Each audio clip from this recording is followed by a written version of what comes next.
Hi friends, welcome to CSEB aspirants. ഇന്ന് നമ്മൾ discuss ചെയ്യുന്ന ഭാഗം കേരള കോപ്പറേറ്റീവ് സൊസൈറ്റീസ് ആക്ടിൻ്റെ ചാപ്റ്റർ 2 ആണ്. Chapter 2 registration of cooperative societies ആണ്. സെക്ഷൻ 3 മുതൽ 15 വരെയാണ് ഈ ഭാഗത്തിൽ ഉൾക്കൊള്ളിച്ചിട്ടുള്ളത്. ഇതിനു മുൻപുള്ള ചാപ്റ്റർ 1 ഡീറ്റെയിൽഡ് ആയ ക്ലാസ്സുകളെല്ലാം നമ്മൾ എടുത്തതാണ്. അപ്പോൾ കാണാത്ത കൂട്ടുകാർ അതൊന്ന് പോയി കണ്ടു നോക്കാം. ക്ലാസ്സിലേക്ക് പോകാം. Kerala cooperative societies act chapter 2 registration of cooperative societies. Section 3 മുതൽ 15 വരെയാണ് ചാപ്റ്റർ 2-ലുള്ളത്. Section 3 registrar. 3-1 3 സബ്സെക്ഷൻ 1 അതാണ് the government may appoint an officer of the state government to be the registrar of cooperative societies for the state. Registrar നിയമനവുമായി ബന്ധപ്പെട്ട സെക്ഷനാണ് 3-1 പ്രതിപാദിച്ചത്. അതായത് appointment of registrar.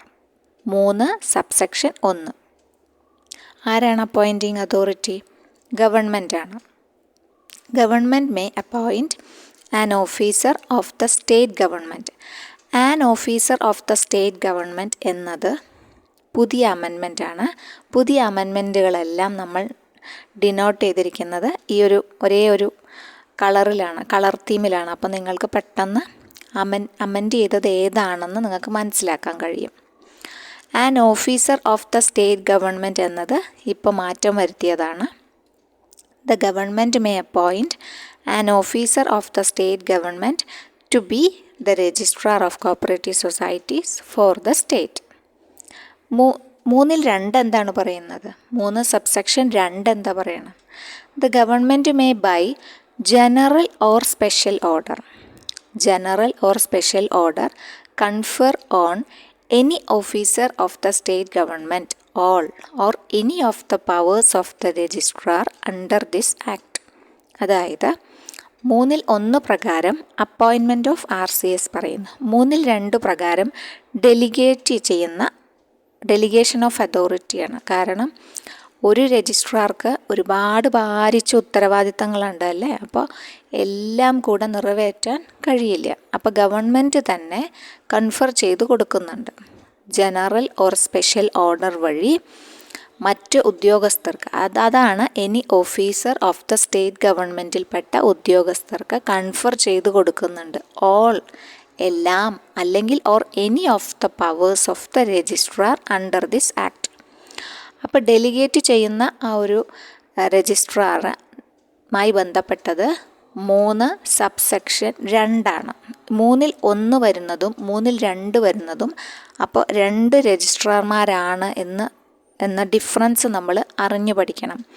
കാരണം appeal കൊടുക്കുന്ന ആ ഒരു സമയം, ആ ഒരു ടൈമിലൊക്കെ അത് പ്രത്യേകം 3-1 പ്രകാരമുള്ള രജിസ്ട്രാർ, 3-2 പ്രകാരമുള്ള രജിസ്ട്രാർ, അങ്ങനെയുള്ള ഇതൊക്കെ കയറി വരുമ്പോൾ നമുക്കത് മനസ്സിലാവണം. 3-1 പ്രകാരമുള്ള രജിസ്ട്രാർ എന്താണ്, 3 സബ്സെക്ഷൻ 2 പ്രകാരമുള്ള രജിസ്ട്രാർ എന്താണ് ഇതിൻ്റെ ഡിഫറൻസ് എന്ന് ജസ്റ്റ് ഒന്ന് മനസ്സിലാക്കി വയ്ക്കുക. അത്രേ വേണ്ടൂ. അപ്പം 3-1 പ്രകാരം ആണ് ഡയറക്റ്റ് സോൾ അതോറിറ്റിയാണ്. മറ്റത് കൺഫർ ചെയ്യുന്നതാണ്. സ്പെഷ്യൽ ഓർഡർ അല്ലെങ്കിൽ ജനറൽ ഓർഡർ പ്രകാരം ഗവൺമെൻറ് കൺഫർ ചെയ്ത് വെക്കുന്നത് any officer of the state government ആണ്. അങ്ങനെ കിട്ടുന്നതാണ് 3-2 പ്രകാരമുള്ള രജിസ്ട്രാർ. ഓക്കെ, രജിസ്ട്രാർ ആരാണ്? ഒരു സീനിയർ IAS ഓഫീസറാണ് ആര്? രജിസ്ട്രാർ അല്ലേ? രജിസ്ട്രാറായി ചുമതലയേൽക്കുന്നത് ഒരു സീനിയർ IAS ഓഫീസറാണ്. Head of the cooperative department ആണ്. അത് നമ്മൾ പറയേണ്ട കാര്യമില്ല. Head of the cooperative department ആരാണ്? രജിസ്ട്രാറാണ്. Friend, philosopher, guide for cooperatives എന്നറിയപ്പെടുന്നതും ആര് തന്നെയാണ്? രജിസ്ട്രാർ തന്നെയാണ്. Sole authority to register cooperative societies under KCS act. KCS ആക്ടിൻ്റെ കീഴിലുള്ള സോൾ അതോറിറ്റിയാണ്. രജിസ്റ്റർ ചെയ്യാനുള്ള ഏക അതോറിറ്റി. കോപ്പറേറ്റീവ് സൊസൈറ്റീസ് രജിസ്റ്റർ ചെയ്യാനുള്ള സോൾ അതോറിറ്റി ആർക്കാണ്? രജിസ്ട്രാർക്കാണ്. പിന്നെ Mehta committee report states that the cadre of registrar should not below the rank of an IAS officer. അതിൽ ഉൾക്കൊള്ളിച്ചിട്ടില്ല, എന്നാലും നിങ്ങൾ കേൾക്കുക. നല്ല നല്ല പോയിന്റുകളാണ്, ജസ്റ്റ് നിങ്ങൾ കേട്ടുവെക്കുക കേട്ടോ. മെഹ്ത്ത കമ്മിറ്റിയാണ് പറഞ്ഞിട്ടുള്ളത് cadre of the registrar should not below the rank of an IAS officer. IAS ഓഫീസറിൽ കുറയാത്ത ഉദ്യോഗസ്ഥർ വേണം രജിസ്ട്രാർ ആവാൻ എന്ന് ശുപാർശ ചെയ്ത കമ്മിറ്റി ഏതാണ്? മെഹ്ത്ത കമ്മിറ്റിയാണ്. അപ്പോൾ ജസ്റ്റ് നോട്ട് ചെയ്യണം. മുമ്പ് ചോദിച്ചിട്ടുണ്ട് മെഹ്ത്ത കമ്മിറ്റീനെ കുറിച്ച് കേട്ടോ. അപ്പോൾ സീനിയർ IAS ഓഫീസറാണെന്ന് ആലോചിക്കുക. RCS ആണ് എന്ത്? നമ്മുടെ രജിസ്ട്രാറിനെ RCS എന്ന് പറഞ്ഞ് ചുരുക്കി അറിയപ്പെടും. അപ്പോൾ അതുകൊണ്ട് തന്നെ നമുക്ക് പറയാൻ എളുപ്പമുണ്ട് അല്ലേ. RCS is the official head of cooperative department in Kerala. RCS should be a senior IAS officer. Additional registrar may assume the charge of RCS. RCSൻ്റെ ജോലി ആര് ചെയ്യാറുണ്ട്? അഡീഷണൽ രജിസ്ട്രാറിന് ഏൽപ്പിച്ചു കൊടുക്കാറുണ്ട് കേട്ടോ. RCS has the right to register, control and liquidate the cooperative societies. എന്തെല്ലാമാണ് RCS ചെയ്യുന്നത്? റൈറ്റ് ടു രജിസ്റ്റർ ചെയ്യാനുള്ള അധികാരമുണ്ട്. ഇപ്പോൾ താഴെ പറയുന്നവയിൽ RCSൻ്റെ അധികാരങ്ങളിൽ പെടാത്തതേത്? അങ്ങനൊരു ചോദ്യം വന്നു കഴിഞ്ഞാൽ റൈറ്റ് ടു രജിസ്റ്റർ ഉണ്ടോ? ഉണ്ട്. Right to register cooperative society ഉണ്ടോ? ഉണ്ട്. Right to control, right to liquidate the cooperative society, ഇതെല്ലാം ആരുടെ ഉത്തരവാദിത്തങ്ങളാണ്? രജിസ്ട്രാറുടെ ഉത്തരവാദിത്തങ്ങളാണ്. RCS is known as friend, philosopher and guide of cooperative societies. RCS എങ്ങനെയെല്ലാം അറിയപ്പെടുന്നുണ്ട്? ഫ്രണ്ട്, ഫിലോസഫർ, ഗൈഡ് എന്നെല്ലാം അറിയപ്പെടുന്നുണ്ട് കേട്ടോ. അടുത്തത് പറയുന്നത് a society is declared to be apex ആയി തീരുമാനിക്കുന്നത് ആരാണ്? RCS ആണ്. ഒരു society declared to be apex എന്ന് തീരുമാനിക്കുന്നത് ആരാണ്? അത് നല്ലൊരു ക്വസ്റ്റ്യനാണ്. RCS ആണ് കേട്ടോ. If the chief promoter fails to convene the first general body meeting of a society, chief promoter വിളിച്ചു ചേർത്തില്ലെങ്കിൽ, ചീഫ് പ്രൊമോട്ടറിനെ കുറിച്ചിട്ട് വരും, നമുക്ക് ഡീറ്റെയിൽഡായിട്ട് പഠിക്കാനുണ്ട്. അപ്പോൾ നമുക്ക് മനസ്സിലാക്കാം കേട്ടോ. Chief promoter first general body വിളിച്ചു ചേർത്തില്ലെങ്കിൽ അത് വിളിച്ചു ചേർക്കാനുള്ള അധികാരം ആർക്കുണ്ട്? രജിസ്ട്രാർക്കുണ്ട് കേട്ടോ. പിന്നെ മാനേജിങ് കമ്മിറ്റി, ഒരു കമ്മിറ്റിനെ സൂപ്പർസീഡ് ചെയ്യാനുള്ള അധികാരവും ആർക്കാണ്? RCSനുണ്ട്. RCS has the power to supersede a managing committee of a society. RCS has the power to inspect, cooperative സൊസൈറ്റീനെ ഇൻസ്പെക്റ്റ് ചെയ്യാനുള്ള അധികാരമുണ്ട്. അപ്പോൾ ഇൻസ്പെക്ഷൻ പവർ ഉണ്ട്, സൂപ്പർസീഡ് ചെയ്യാനുള്ള അധികാരമുണ്ട്. Right to order and enquiry regards the working of a society. ഇപ്പോൾ എന്തെങ്കിലും സംശയം തോന്നുകയാണ് അല്ലെങ്കിൽ ആരുടെയെങ്കിലും കംപ്ലൈൻറ്റിന്മേലോ RCSന് ഓർഡർ ഇറക്കാം, എൻക്വയറി നടത്താൻ വേണ്ടിയിട്ടുള്ള ഓർഡേഴ്സ് ഇറക്കാനുള്ള അധികാരം ഉണ്ട്. Right to register a cooperative society lies with RCS. രജിസ്റ്റർ ചെയ്യേണ്ട ഉത്തരവാദിത്വം പൂർണ്ണമായി ആരുടെയാണ്? RCSൻ്റെയാണ്, രജിസ്ട്രാറുടെയാണ്. Right to issue an order for the winding up of a society. Winding അപ്പിന് വേണ്ടിയിട്ടുള്ള ഓർഡർ ഇറക്കുന്നതും ആരാണ്? RCS ആണ്. പിന്നെ the rate of interest of deposits in a cooperative banks are decided by the RCS. Rate of interest of deposits തീരുമാനിക്കുന്നത് ആരാണ്? RCS ആണ് കേട്ടോ. Rate of interest of deposits in a cooperative banks are decided by the RCS ആണ്. Application for registration of cooperative society is filed before RCS. രജിസ്റ്റർ ചെയ്യാനുള്ള application ആരുടെ മുമ്പിലാണ് നമ്മൾ ഫയൽ ചെയ്യേണ്ടത്? RCSന് മുൻപാകെയാണ് ഫയൽ ചെയ്യേണ്ടത്. Registrar has the power to issue the order of cancellation of registration of society.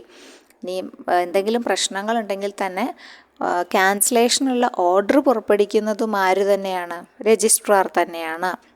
Model bylaws competent to frame model bylaws frame ചെയ്യുന്നത് റൂൾ 6 പ്രകാരം ആരാണ്?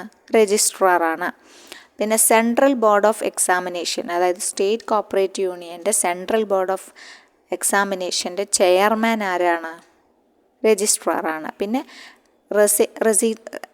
റിസൈൻഡ് പവർ എന്ന് പറയും, അത് റെസൊല്യൂഷൻ.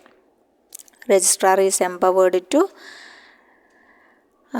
റൂൾ 176 പ്രകാരമാണ് കേട്ടോ. റൂൾ 176 അത് ആ സമയം 176 ബന്ധപ്പെട്ട് നമുക്ക് റിസൈനിങ് പവറിനെ കുറിച്ചൊക്കെ വരും. അപ്പോൾ ആ റെസൊല്യൂഷൻ പാസ്സാക്കുന്നതും ആരാണ്? RCS ആണ് കേട്ടോ.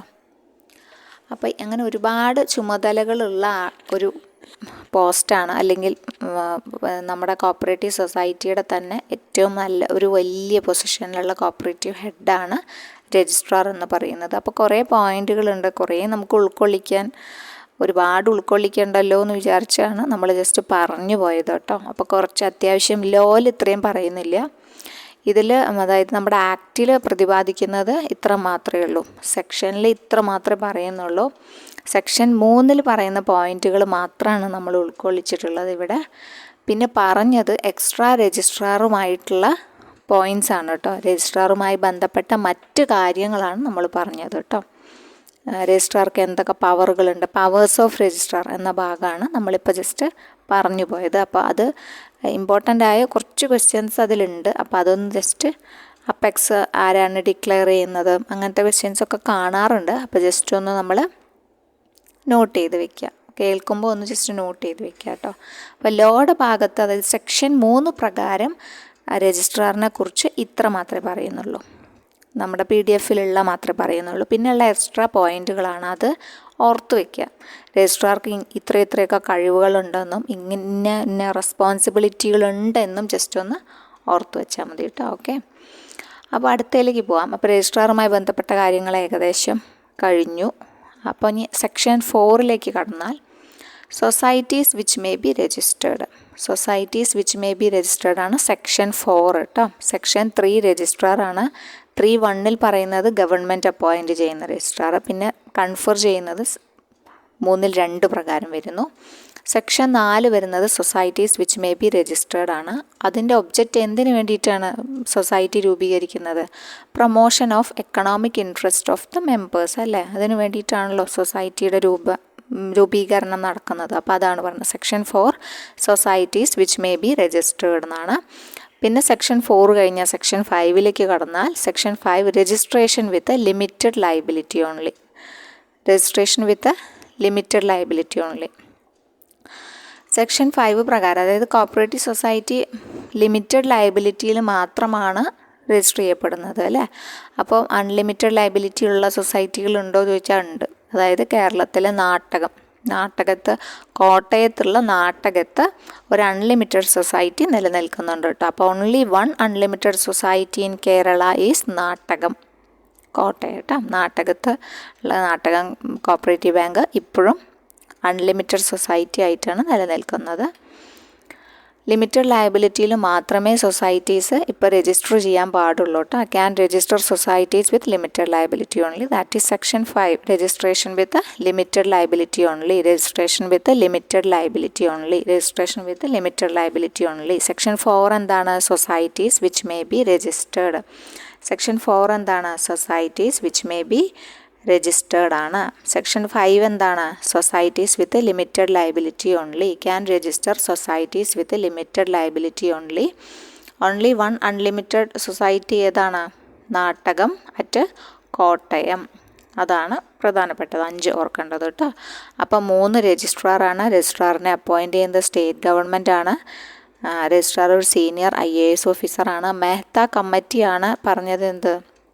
Cadre of registrar should not below the rank of IAS officer എന്ന് പറഞ്ഞത് മെഹ്ത്ത കമ്മിറ്റിയാണ്. പിന്നെ ഫ്രണ്ടാണ്, ഫിലോസഫറാണ്, ഗൈഡാണ് എന്നൊക്കെ ആലോചിച്ച് വയ്ക്കുക. Sole authority to register cooperative societies under KCS act രജിസ്ട്രാറാണ്. അപ്പോൾ section 4 societies which may be registered ആണ്. Section 5 society with limited liability only. പിന്നെ 6 കടക്കുകയാണ്. 6 നമ്മുടെ പ്രധാനമാണ്. Application for registration. രജിസ്ട്രേഷൻ തുടങ്ങുന്നത് ഈ ഭാഗത്തു നിന്നാണ് കേട്ടോ. സെക്ഷൻ 6 നിന്നാണ്. സെക്ഷൻ 6 നിന്നാണ് എന്ത് തുടങ്ങുന്നത്? രജിസ്ട്രേഷൻ തുടങ്ങുന്നത് കേട്ടോ. Application for registration. Application for registration ആണ് എന്ത്? സെക്ഷൻ 6 കേട്ടോ. അപ്പോൾ സെക്ഷൻ 6 കടക്കാം. Application for registration. അപ്പോൾ ഒരു സൊസൈറ്റി അപ്ലൈ ചെയ്യാൻ പോകണം. ആപ്ലിക്കേഷൻ ഫോർ രജിസ്ട്രേഷൻ ആണ്. ആർക്കാണ് രജിസ്റ്റർ ചെയ്യാൻ നമ്മൾ കൊടുക്കുക? Application shall be made to the registrar ആണ് അല്ലേ. Shall be made to the രജിസ്ട്രാറിനാണ് കൊടുക്കുന്നത്. ഒരു പ്രിസ്ക്രൈബ്ഡ് ഫോമിലാണ് കൊടുക്കുന്നത്. Applicant shall furnish to him such information about the society. അത്യാവശ്യമായ രേഖകൾ സഹിതമാണ് സമർപ്പിക്കേണ്ടത്. രജിസ്ട്രേഷന് ആവശ്യമായ രേഖകൾ എന്തെല്ലാം ഒക്കെ ഡീറ്റെയിൽ ആയിട്ട് നമ്മൾ റൂളിൽ പറയും. റൂളിലാണ് അത് കൂടുതൽ പറയുന്നത് കേട്ടോ. റൂൾ 3 പറയുന്നത്. അപ്പം നമ്മൾ സെക്ഷൻ കഴിഞ്ഞ് കഴിഞ്ഞാൽ നമ്മൾ റൂൾ എടുക്കും. അപ്പോൾ റൂൾ എടുക്കുമ്പോൾ അത് ഡീറ്റെയിൽഡ് ആയിട്ട് നമുക്ക് കമ്പയർ ചെയ്ത് പഠിക്കാം. ഇപ്പം സെക്ഷനിൽ എന്താണോ പറഞ്ഞിട്ടുള്ളത് നമ്മൾ അതേ മാത്രമേ പറഞ്ഞു പോകുന്നുള്ളൂ. റൂളിൽ വരുമ്പോൾ മാത്രം നമ്മൾ റൂളിലേക്ക് കടക്കുള്ളൂ, റൂളിലത്തെ കൂടി പറയുള്ളൂ കേട്ടോ. പഠിക്കുമ്പോൾ സെക്ഷനത്തെയും റൂളത്തെയും രണ്ടും പഠിക്കണം. ക്വസ്റ്റ്യൻസ് വരുമ്പോൾ as per section as per rule എന്നൊന്നും ചിലപ്പോൾ എല്ലാ ക്വസ്റ്റ്യനിലും ചോദിച്ചു എന്ന് വരില്ല. അപ്പോൾ അതുകൊണ്ട് നമ്മൾ പഠിക്കുമ്പോൾ രണ്ടും പഠിക്കണം. പക്ഷേ ഇപ്പോൾ ഒരു ഓർഡറിൽ സെക്ഷൻ പഠിക്കുക, അത് കഴിഞ്ഞിട്ട് പിന്നെ റൂള് പഠിക്കുക, പിന്നെ അത് കഴിഞ്ഞ് രണ്ടും ഒരുമിച്ച് കമ്പയർ ചെയ്തും പഠിക്കുക. ഓക്കെ. അപ്പോൾ ആപ്ലിക്കേഷൻ കൊടുക്കുന്നത് ആർക്കാണ്? മെയ്ഡ് ടു ദി രജിസ്ട്രാർ ആണ് അല്ലേ. അത് 3 copies ഓഫ് പ്രപ്പോസ്ഡ് ബൈലോസ്. ബൈലോസിൻ്റെ 3 കോപ്പി വെക്കണം എന്നാണ് പറയുന്നത്. 3 copies ഓഫ് പ്രപ്പോസ്ഡ് ബൈലോസ് എന്തിൽ വെക്കണം? ആപ്ലിക്കേഷൻ്റെ കൂടെ വെക്കണം എന്നാണ് പറയുന്നത് കേട്ടോ. Application should be in duplicate in form number 1 application കൊടുക്കേണ്ടത്. 2 കോപ്പി വേണം. ഇൻ ഡ്യൂപ്ലിക്കേറ്റ് എന്നാണ് പറയുന്നത്. 2 കോപ്പി വേണം. ഒന്ന് AR വഴി ആണ് നമ്മൾ JRക്ക് കൊടുക്കുക. അപ്പോൾ ജില്ലയുടെ മേധാവി JR ആണല്ലോ. അപ്പോൾ അതുകൊണ്ട് അങ്ങോട്ട് കൊടുക്കുമ്പോൾ 2 കോപ്പി വെച്ചിട്ട് കൊടുക്കണം കേട്ടോ. Application should be submitted by chief promoter. അപ്പോൾ ആരാണ് ചീഫ് പ്രൊമോട്ടർ എന്ന് വെച്ചാൽ, ഇപ്പോൾ ഒരു ആപ്ലിക്കേഷൻ, അതായത് ഇപ്പോൾ ഒരു കോപ്പറേറ്റീവ് സൊസൈറ്റി രൂപീകരിക്കാൻ നമ്മൾ തീരുമാനിക്കുകയാണ്. കുറച്ച് ആളുകൾ കൂടിയിട്ട് ഒരു കോപ്പറേറ്റീവ് സൊസൈറ്റി തീരുമാനിച്ചു, ഒരു യോഗം പോലെ നടത്തി. അപ്പോൾ അതിലൊരു 50 പേർക്ക് ഇതിൽ ഇൻട്രസ്റ്റ് ഉണ്ട്. ഇങ്ങനെ ഒരു കോപ്പറേറ്റീവ് സൊസൈറ്റി എന്തെങ്കിലും ഒരു എക്കണോമിക് ഇൻട്രസ്റ്റിൻ്റെ പുറത്ത് തുടങ്ങുകയാണ്. അപ്പോൾ അവർക്ക് താല്പര്യമുണ്ട്. അപ്പോൾ അവരെല്ലാം അതിൽ അംഗങ്ങളാവാൻ ഇഷ്ടപ്പെടുന്നവരാണ്. അപ്പം അങ്ങനെ അംഗങ്ങളാവാൻ ഇഷ്ടപ്പെടുന്നവർ കുറച്ച് പേരെ കണ്ടെത്തി. ആ കണ്ടെത്തിയവരിൽ നിന്നും ഒരു ചീഫ് പ്രൊമോട്ടറെ തിരഞ്ഞെടുക്കണം കേട്ടോ. അപ്പോൾ ആ ചീഫ് പ്രൊമോട്ടറാണ് എന്ത്, പിന്നെ അത് ആപ്ലിക്കേഷനുമായി ബന്ധപ്പെട്ട രജിസ്ട്രേഷന് വേണ്ട എല്ലാ രേഖകളും സമർപ്പണവും കാര്യങ്ങളും ഇതിൽ നിന്ന് ഒരു ചീഫ് പ്രൊമോട്ടറെയാണ് തിരഞ്ഞെടുക്കുന്നത് കേട്ടോ. മിനിമം 25 ഇൻഡിവിജ്വൽസ് കൂടിയിട്ടാണ് എന്ത്, ഇൻഡിവിജ്വൽസ് നമ്പർ ഓഫ് ആപ്ലിക്കൻസ് എത്ര വേണം? Shall not be less than 25 കുറയാൻ പാടില്ല എന്നാണ് പറയുന്നത്. 25 കൂടാം, പക്ഷേ 25 കുറയാൻ പാടില്ല. അപ്പോൾ 25 പേര് മിനിമം വേണം. ഡിഫറെൻറ്റ് ഫാമിലി ആയിരിക്കണമെന്നും പറയുന്നുണ്ട് കേട്ടോ. ഡിഫറെൻറ്റ് ഫാമിലിയിൽ നിന്നും വന്ന ആൾക്കാരായിരിക്കണം. ഒരേ ഫാമിലി പറ്റുമോ? പറ്റില്ല. ഡിഫറെൻറ്റ് ഫാമിലിയിൽ നിന്നും വന്ന 25 വ്യക്തികളടങ്ങുന്ന ഒരു കൂട്ടം, ആ കൂട്ടായ്മയിൽ നിന്ന് ഒരു ചീഫ് പ്രൊമോട്ടറെ തിരഞ്ഞെടുക്കുന്നു. പിന്നെ ആ ചീഫ് പ്രൊമോട്ടറാണ് അവർക്ക് വേണ്ടിയിട്ടുള്ള കാര്യങ്ങളെല്ലാം ചെയ്യുന്നത്. ഓക്കെ. സ്ഥിരമായ ഒരു കമ്മിറ്റി നിലവിൽ വരുന്നത് വരെയുള്ളൂ ഈ ചീഫ് പ്രൊമോട്ടറുടെ കാലാവധി കേട്ടോ. അത് കഴിഞ്ഞാൽ ചീഫ് പ്രൊമോട്ടറുടെ ഉത്തരവാദിത്തം അവിടെ കഴിയുകയാണ്. അപ്പോൾ അതുവരെ ഈ ചീഫ് പ്രൊമോട്ടർ ആണ് എല്ലാ കാര്യങ്ങളും ചെയ്യേണ്ടത്. അപ്പോൾ application should be submitted by ആരാണ്? ചീഫ് പ്രൊമോട്ടറാണ് സബ്മിറ്റ് ചെയ്യുന്നത്. ഇൻഡിവിജ്വൽസ് ആണ് സംഘത്തിൽ തുടങ്ങാൻ മിനിമം എത്ര ആൾ വേണം? നോട്ട് ലെസ് ദാൻ 25 ഇൻഡിവിജ്വൽസ് വേണം. ഒരേ ഫാമിലി ആവാൻ പാടുമോ? പാടില്ല. ഫ്രം ഡിഫറെൻറ്റ് ഫാമിലി ആയിരിക്കണം. സൈൻഡ് ബൈ എവ്രി വൺ എന്ന് വെച്ചപ്പോൾ ഒരു 100 ആൾക്ക് താല്പര്യം ഉണ്ടായിരുന്നു. അങ്ങനെ അപ്പോൾ 100 ആളും സൈൻ ചെയ്യണമെന്നില്ല. ഇതിൽ കറക്റ്റായിട്ട് മെമ്പർഷിപ്പ് എടുക്കാൻ ആരാണോ താല്പര്യപ്പെട്ട് വന്നത്, ആരാണോ കോൺട്രിബ്യൂഷൻസ് നടത്തിയിട്ടുണ്ടാവും അല്ലേ, ഓരോരുത്തരും ഇത്ര കോൺട്രിബ്യൂഷൻസ് നടത്തണമെന്നുണ്ടാവും. അതിൻ്റെ ഫിനാൻഷ്യൽ ആയിട്ടുള്ള രേഖകളെല്ലാം ഉണ്ട്. അപ്പോൾ അതൊക്കെ നമ്മൾ കൊടുക്കണം. ആ കോൺട്രിബ്യൂഷൻസ് നടത്തിയ ആൾക്കാർ മാത്രം എന്ത് ചെയ്താൽ മതി? സൈൻ ചെയ്താൽ മതി കേട്ടോ. അവരാണ് അംഗീകരിക്കപ്പെട്ട മെമ്പേഴ്സ് എന്ന് പറയുന്നത്. അപ്പോൾ അവരെല്ലാം സൈൻ ചെയ്യണം. ഇപ്പോൾ മീറ്റിങ്ങിൽ ചിലപ്പോൾ ഒരു 100 പേര് കൂടിയിട്ടുണ്ടാവും, പക്ഷേ 50 പേര് മാത്രമേ കോൺട്രിബ്യൂഷൻ നടത്താൻ തയ്യാറായിട്ടുണ്ടാവുള്ളൂ. അപ്പോൾ 50 പേര് മാത്രം സൈൻ ചെയ്താൽ മതി കേട്ടോ. Okay. Signed by every one. ആ 50 പേരും സൈൻ ചെയ്യാം. ഫാമിലി കഴിഞ്ഞ ക്വസ്റ്റ്യൻ പേപ്പറിൽ ഫാമിലി മെമ്പറിൽ പെടാത്തത് ആരെന്ന് ചോദിച്ചിട്ട് ഒരു ക്വസ്റ്റ്യൻ വന്നിരുന്നു കേട്ടോ. അപ്പോൾ ആരൊക്കെയാണ് ഫാമിലി മെമ്പേഴ്സ് എന്ന് അറിഞ്ഞു വെച്ചാലേ നമുക്ക് പെടാത്ത. അന്ന് അങ്കിളായിരുന്നു ഉത്തരവായി വന്നത്. അങ്കിള് ഫാമിലി മെമ്പർ അല്ല. അത് ജസ്റ്റ് നോട്ട് ചെയ്ത് വയ്ക്കണം. Family member includes wife, husband, father, mother, grandfather, grandmother, stepfather, stepmother, son, daughter, stepson, stepdaughter, grandson, granddaughter, brother, sister, half brother, half sister. പിന്നെ പ്രത്യേകം ശ്രദ്ധിക്കണം, wife of brother or half brother എന്ന് പറയൂ കേട്ടോ. അവരെല്ലാം എന്താണ്? Family മെമ്പറായിട്ട് include ചെയ്യുന്നതാണ്. നമുക്ക് ഡൗട്ട് തോന്നും അല്ലേ, വൈഫ് ഓഫ് ബ്രദറൊക്കെ കാണുമ്പോൾ നമ്മൾ വിചാരിക്കും ആവില്ല എന്ന് വിചാരിക്കും, ഫാമിലിയായി കണക്കാക്കില്ല എന്ന് വിചാരിക്കും. അങ്കിളിന് നമുക്ക് എന്ത് തോന്നും? ഫാമിലിയായി തോന്നും ചെയ്യും.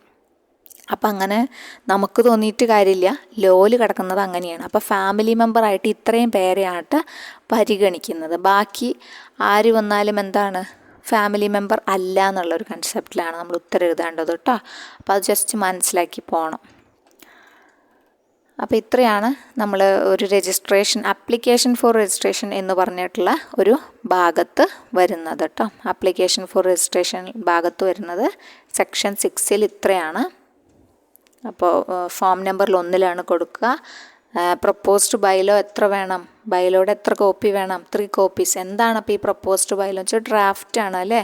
ഒരു സൊസൈറ്റിക്ക് ഒരു ലക്ഷ്യം ഉണ്ടാവും. ഒരു സൊസൈറ്റി തുടങ്ങുമ്പോൾ അത് എന്തിൻ്റെ ഉന്നമനത്തിന് വേണ്ടിയുള്ള സൊസൈറ്റിയാണോ, അപ്പോൾ ഒരു കരട് രൂപരേഖ ഉണ്ടാവും. ഞങ്ങൾ ഇങ്ങനെയൊക്കെ പ്രവർത്തിക്കാൻ താല്പര്യപ്പെടുന്നു എന്ന് പറഞ്ഞിട്ടുള്ള സംഭവം ഉണ്ടാവും. അപ്പോൾ അതാണ് എഴുതി തയ്യാറാക്കിയതാണ് ബൈലോ എന്ന് പറഞ്ഞു കഴിഞ്ഞാൽ. അതിൻ്റെ 3 കോപ്പീസ് ഓഫ് പ്രപ്പോസ്ഡ് ബൈലോ സമർപ്പിക്കണം. ഇതെല്ലാം ആർക്കാണ് സമർപ്പിക്കേണ്ടത്? രജിസ്ട്രാർക്കാണ് കേട്ടോ.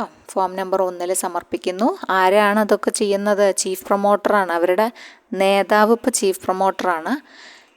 Not less than 25 individuals from different family signed by every one. Family ആരൊക്കെയാണെന്ന് പറഞ്ഞു, ജസ്റ്റ് നമ്മൾ നോട്ട് ചെയ്ത് വെക്കുക കേട്ടോ, ആരൊക്കെയാണ് എന്തൊക്കെയാണെന്നൊക്കെ. പിന്നെ അടുത്ത സെക്ഷനിലേക്ക് കടക്കുമ്പോൾ സെക്ഷൻ 7 പറയണത്. സെക്ഷൻ 7 രജിസ്ട്രേഷനാണ്.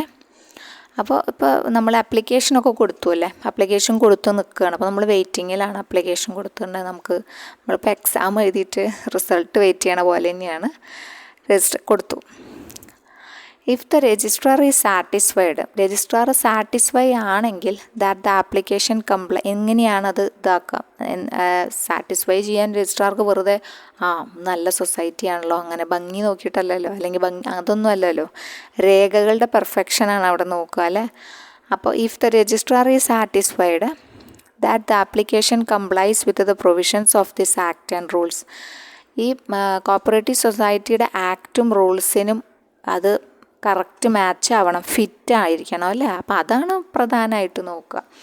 അതിൽ എന്തെങ്കിലും മാറ്റം വരുത്തുന്നുണ്ടോ, നമ്മുടെ ആക്റ്റിനും റൂൾസിനും വിരുദ്ധമായി എന്തെങ്കിലും പ്രവർത്തിക്കാനാണോ ഈ കൂട്ടായ്മ ശ്രമിക്കുന്നത് എന്നൊക്കെ രജിസ്റ്റർ അറിയണമല്ലോ. അപ്പോൾ അതാണ് നോക്കുന്നത്. ദാറ്റ് ദ ആപ്ലിക്കേഷൻ അത് യോജിച്ചു പോകുന്നതാണെങ്കിൽ ഓക്കെയാണ്. That the object of the proposed society are in accordance with the section 4. Section 4മായി ബന്ധപ്പെട്ട് കറക്റ്റ് ആയിരിക്കണം. എന്താണ് അപ്പോൾ section 4? Society which may be registered. Society register ചെയ്യുന്നത് എന്താണ്? പ്രപ്പോസ്ഡ് സൊസൈറ്റിയുടെ ഉദ്ദേശം കറക്റ്റായിരിക്കണം കേട്ടോ. That the area of operation of the proposed society, അതായത് ഇപ്പം ഒരു SC/ST സൊസൈറ്റി ആണെങ്കിൽ അവരുടെ ഉന്നമനത്തിന് വേണ്ടിയിട്ട്, അല്ല ഒരു മാർക്കറ്റിംഗ് ആണെങ്കിൽ അപ്പോൾ അതുമായി ബന്ധപ്പെട്ട്, അതാണ് ഉദ്ദേശിക്കുന്നത്. പ്രപ്പോസ്ഡ് സൊസൈറ്റിയുടെ ഒബ്ജക്റ്റ് ഷുഡ് ബി ക്ലിയർ ആയിട്ട് കറക്റ്റായിട്ട് മെൻഷൻ ചെയ്തിട്ടുണ്ടാവണം.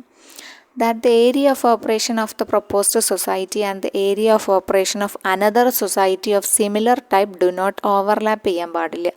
അതായത് ഈ കൊടുക്കുന്ന പ്രപ്പോസ്ഡ് സൊസൈറ്റി എന്ന് പറഞ്ഞാൽ ഈ ആപ്ലിക്കേഷൻ കൊടുത്ത സൊസൈറ്റിയുടെയും ഒരു വർക്കിംഗ് ഉള്ള മറ്റൊരു സൊസൈറ്റിയുടെയും ഏരിയ ഓഫ് ഓപ്പറേഷൻ തമ്മിൽ കൂടിക്കലരൻ, ഡു നോട്ട് ഓവർലാപ്പ് ചെയ്യാൻ പാടില്ല കേട്ടോ. അങ്ങനെ പാടില്ല. അപ്പോൾ അത് നോക്കണം. അടുത്തടുത്ത് 2 ഒരേ സിമിലർ ഒബ്ജക്ട്സ് ഉള്ള ഒരേ സൊസൈറ്റികൾ വരില്ല. അപ്പോൾ അത് നോക്കിയിട്ടാണ് കൊടുക്കുള്ളൂ കേട്ടോ. That the proposed bylaws are not contrary to the provisions of this act and rules. അതായത് പ്രപ്പോസ്ഡ് ബൈലോസ് കോൺട്രാഡിക്ഷൻ വരാൻ പാടില്ല. നമ്മുടെ ആക്റ്റും റൂൾസുമായിട്ടുള്ള വിരുദ്ധതയൊന്നും പാടില്ല. നമ്മുടെ ആക്റ്റിനെയും റൂൾസിനെയും സപ്പോർട്ട് ചെയ്യുന്ന രീതിയിലുള്ളതായിരിക്കണം അവരുടെ ബൈലോസ്, എഴുതി തയ്യാറാക്കിയ ബൈലോസ് എന്നാണ് പറയുന്നത് കേട്ടോ. അപ്പോൾ ഇത് ABCD എന്ന് പറഞ്ഞിട്ടുള്ള ഒരു പോയിന്റുകളാണ് ഇതിൽ വന്നിട്ടുള്ളത്. 7ൽ 1ലാണ്, 7 സബ്സെക്ഷൻ 1ലാണ് ഇത്രയും കാര്യങ്ങൾ പറയുന്നത്. ഇനി F എന്ന് പറഞ്ഞാൽ ഈ വരെ ഇപ്പം നമ്മൾ പറഞ്ഞു കേട്ടോ. F എന്ന് പറയുന്നത് ഭാഗം പുതുതായിട്ട് അമെൻഡ് ചെയ്ത് ചേർത്തതാണ്. അപ്പോൾ അത് നിങ്ങൾക്ക് മനസ്സിലാവാൻ വേണ്ടിയിട്ടാണ് നമ്മൾ വേറൊരു കളറിൽ മെൻഷൻ ചെയ്തിരിക്കുന്നുള്ളത്. അപ്പോൾ F ഇപ്പോൾ കൂട്ടിച്ചേർത്തതാണ് Fമായി ബന്ധപ്പെട്ടിട്ടുള്ളത്.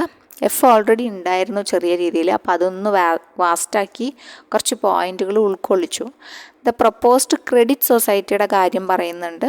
2.5 ലക്ഷം ക്രെഡിറ്റ് സൊസൈറ്റി ആണെങ്കിൽ 2.5 ലക്ഷവും നോൺ ക്രെഡിറ്റ് സൊസൈറ്റീസ് ആണെങ്കിൽ 1 ലക്ഷവും മിനിമം ഷെയർ ക്യാപിറ്റൽ വേണം എന്നിട്ടുള്ളൊരു കണ്ടീഷൻ വെച്ചിട്ടുണ്ട് കേട്ടോ. Proposed credit societies have collected 2,50,000 rupees and non credit ആണെങ്കിൽ 1,00,000 റുപ്പീസ് മിനിമം ഷെയർ ക്യാപിറ്റൽ വേണം എന്ന് പറയുന്നുണ്ട്.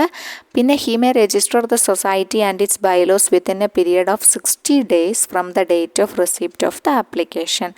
60 ദിവസത്തിനുള്ളിൽ രജിസ്റ്റർ. അപ്പോൾ ഈ ഡേറ്റ് പഴയത് വേറെ ആയിരുന്നു, പക്ഷേ ഞാനിപ്പോൾ അത് പറഞ്ഞ് കൺഫ്യൂസ് ചെയ്യിക്കണില്ല. നമ്മളിനി ആ പഴയ ഡേറ്റ് പിടിച്ചിട്ട് കാര്യമില്ലല്ലോ. അപ്പോൾ അതുകൊണ്ട് നമ്മൾ അത് മറന്നേക്കുക. പുതിയ ഡേറ്റ് 60 ഡേയ്സ് പുതിയ ഡേറ്റ് നമ്മൾ പഠിച്ചേ പറ്റുമോ. പഠിക്കുന്ന പുതിയ കുട്ടികളെ സംബന്ധിച്ച് നമ്മൾ പഴയത് പറയുമ്പോൾ അവർക്ക് ആകെ കൺഫ്യൂഷൻ ആവും. അതുകൊണ്ട് പുതിയ തന്നെ നോക്കി പോവുക കേട്ടോ.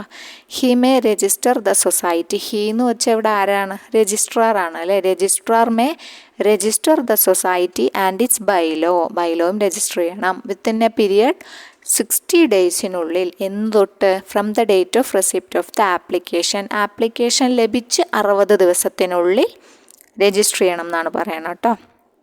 രജിസ്ട്രാർ അത് രജിസ്ട്രാറുടെ ഉത്തരവാദിത്തമാണ് ഇതൊക്കെ. കോൺട്രാഡിക്ഷൻസ് ഉണ്ടോ, ഓവർലാപ്പിംഗ് ഉണ്ടോ, അവരുടെ ഒബ്ജക്ട്സ് ക്ലിയർ ആണോ, കട്ട് ആൻഡ് ക്ലിയർ ആണോ, ആപ്ലിക്കേഷൻസൊക്കെ കറക്റ്റ് ആണോ, ഇതൊക്കെ വെരിഫൈ ചെയ്തിട്ട് വേണം എന്ത് കൊടുക്കാൻ. പിന്നെ ഇപ്പോൾ കയറ്റിയ 2 ഇത് പ്രകാരം ക്രെഡിറ്റ് ആണെങ്കിൽ 2.5 ലക്ഷവും നോൺ ക്രെഡിറ്റ് ആണെങ്കിൽ 1 ലക്ഷവും മിനിമം ഷെയർ ക്യാപിറ്റൽ ഉണ്ടോ എന്ന് ചെക്ക് ചെയ്യണം.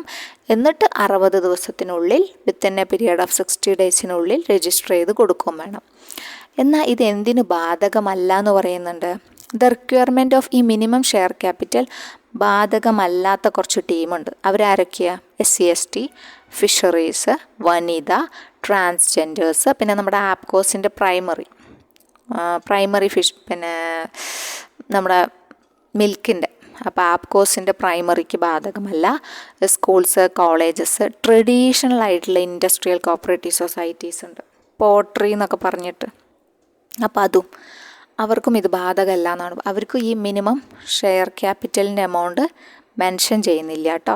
അപ്പം അത് ഓർത്തിരിക്കണം. അങ്ങനെ മെൻഷൻ ചെയ്യാത്ത ടൈപ്പ് സൊസൈറ്റീസ് ഏതൊക്കെയാണ് ഉൾപ്പെടാത്തതെന്ന് ചോദിച്ചു കഴിഞ്ഞാൽ നമുക്ക് അറിഞ്ഞിരിക്കണം. SC/ST, ഫിഷറീസ്, വനിത, transgenders, APCOS primary, schools, colleges, traditional industrial cooperative societies. ഇത്രയും പേർക്ക് ഈ റിക്വയർമെൻറ്റ് എന്തല്ല, ഷാൾ നോട്ട് ബി അപ്ലിക്കബിൾ എന്നാണ് പറയുന്നത് കേട്ടോ. ഷാൾ നോട്ട് ബി അപ്ലിക്കബിൾ എന്നാണ് പറയണത്. അപ്പോൾ ആ പോയിൻ്റ് കഴിഞ്ഞു. പിന്നെ ഇപ്പം നമ്മൾ സംസാരിക്കുന്നത് 7 കേട്ടോ. സെക്ഷൻ 7 രജിസ്ട്രേഷനാണ്. അപ്പോൾ രജിസ്ട്രേഷൻ്റെ ഇനി അടുത്ത സബ്സെക്ഷനായിട്ട് വരുന്നത് 7-2 ഇതുവരെ നമ്മൾ സംസാരിച്ചത് 7-1 7-1 F വരെ ഉണ്ട് കേട്ടോ. അത് കഴിഞ്ഞ് 7-2 കടന്നു. 7-2 പറയുന്നത് ഇപ്പോൾ രജിസ്ട്രാർ ഇപ്പോൾ ഏകദേശം കണ്ടീഷൻസൊക്കെ നോക്കി. ഇനിയിപ്പോൾ അദ്ദേഹം ഇത് റിഫ്യൂസ് ചെയ്യുകയാണെന്ന് വെക്കുക, ചെയ്യണില്ല എന്ന് വിചാരിക്കുക. where the registrar refuses to register a society, he shall communicate ചെയ്യണം. ആരുമായിട്ട്? the order of refusal communicate ചെയ്യണം ടുഗദർ വിത്ത് ദ റീസൺസ്, എന്തുകൊണ്ടാണ് റിജക്ഷൻ നടത്തിയത് എന്ന് വ്യക്തമായി റീസൺസ് അടക്കം വിത്തിൻ 15 days 15 ദിവസത്തിനുള്ളിൽ ആപ്ലിക്കൻസിന് സച്ച് ഓർഡർ കൈമാറണം എന്നാണ് പറയുന്നത് കേട്ടോ. അപ്പോൾ 7-2 പ്രകാരം പറയുന്നത് എന്താണ്? Where the registrar refuses to register a society, he shall communicate the order of refusal എന്ന് within 15 days of such order to such of the applicants. അപ്പോൾ അത് പ്രത്യേകം ഓർത്തിരിക്കുക. ഓർഡർ ഓഫ് റിഫ്യൂസൽ 15 days ആണ് പറയണത് കേട്ടോ. 15 days മാറ്റം വരുത്തിയിട്ടുണ്ട്. 15 days ആണ് 7-2 പ്രകാരം. ഇനി 7-3 പ്രകാരം 7-3 അമെൻഡ് ചെയ്തിട്ടുണ്ട്. 7-3 പ്രകാരം എന്താ വന്നതെന്ന് വെച്ചാൽ, an application for registration of a society shall be disposed by the registrar within 60 days from the date of receipt of the application. ഇപ്പോൾ ആപ്ലിക്കേഷൻ കിട്ടി അത് കയ്യിൽ വെച്ചിരിക്കാൻ പാടില്ല അല്ലേ. ആപ്ലിക്കേഷൻ കിട്ടിക്കഴിഞ്ഞാൽ അത് എന്താണ് അതിൻ്റെ കാര്യങ്ങളൊക്കെ അന്വേഷിച്ച് 60 ദിവസത്തിനുള്ളിൽ, ആപ്ലിക്കേഷൻ ലഭിച്ച് 60 ദിവസത്തിനുള്ളിൽ അത് ഡിസ്പോസ് ചെയ്യണം. ഡിസ്പോസ് ചെയ്യേണ്ട ഉത്തരവാദിത്തം ആർക്കാണ്? ഉത്തരവാദിത്തം? രജിസ്ട്രാർക്കാണ് കേട്ടോ. ഡിസ്പോസ് ചെയ്യാനുള്ള ഉത്തരവാദിത്തം 60 daysനുള്ളിൽ അപ്പോൾ ഫസ്റ്റത്തെ he may register the society and its bylaw within a period of 60 days. 60 ഡേയ്സിനുള്ളിൽ രജിസ്റ്റർ ചെയ്ത് കൊടുക്കണം ആപ്ലിക്കേഷൻ. പിന്നെ അത് കഴിഞ്ഞ് ഓർഡർ ഓഫ് റിഫ്യൂസൽ വന്നാൽ 15 ഡേയ്സിനുള്ളിൽ റീസൺസ് അടക്കം കാണിച്ച് ആപ്ലിക്കൻസിന് അറിയിക്കണം. പിന്നെ ഇതിൻ്റെ ഒരു കാലാവധി ഉണ്ട്. ഒരു റെസിപ്റ്റ് വാങ്ങി ഇങ്ങനെ ഇരുന്നാൽ പോരാ അല്ലേ. 60 ദിവസത്തിനുള്ളിൽ ഒരു ആപ്ലിക്കേഷൻ ലഭിച്ച് 60 ദിവസത്തിനുള്ളിൽ അത് ഡിസ്പോസ് ചെയ്തിരിക്കണം. ഒന്നെങ്കിൽ റിജക്ഷൻ ആണെങ്കിൽ റിജക്ഷൻ അറിയിക്കുക, അല്ല കറക്റ്റ് രജിസ്റ്റർ ചെയ്യണമെങ്കിൽ രജിസ്റ്റർ ചെയ്യുക. 60 ഡേയ്സിനുള്ളിൽ റിസിപ്റ്റ് ഓഫ് ദ ആപ്ലിക്കേഷൻ സ്വീകരിച്ചിട്ട് 60 ഡേയ്സിനുള്ളിൽ തീരുമാനം എടുക്കണം. ഓക്കെ, അത് എല്ലാം ആരുടെ റെസ്പോൺസിബിലിറ്റിയാണ്? രജിസ്ട്രാറുടെ ഉത്തരവാദിത്വമാണ് കേട്ടോ. ഇനി 7 സബ്സെക്ഷൻ 4ലേക്ക് വന്നു കഴിഞ്ഞാൽ അവിടെ ഇത് പണ്ടുണ്ടായിരുന്നത് തന്നെയാണ്, അതിന് മാറ്റങ്ങളൊന്നും വരുത്തിയിട്ടില്ല കേട്ടോ. Where an application for registration of a society is not disposed within the time. ആൾ ഒരു ഭാവവും ഇല്ല, കിട്ടിയ ഒരു ഭാവവും ഇല്ല. നമ്മൾ ആപ്ലിക്കേഷൻ കൊടുത്തു, നമ്മൾ എക്സാമൊക്കെ എഴുതി, റിസൾട്ടൊന്നും വരണില്ല, ഒരു കാര്യവുമില്ല, നമ്മൾ ഇങ്ങനെ വെയിറ്റ് ചെയ്തുകൊണ്ടിരിക്കുകയാണ് അല്ലേ. അപ്പോൾ അതേപോലെ where an application for registration of a society is not disposed of within the time specified in subsection 3 the applicants may make representation file ചെയ്യാൻ പറ്റും. ആർക്ക്? സൊസൈറ്റിക്ക്. ആപ്ലിക്കൻറ്റിന് ഒരു റെപ്രസെൻറ്റേഷൻ ഫയൽ ചെയ്യാം.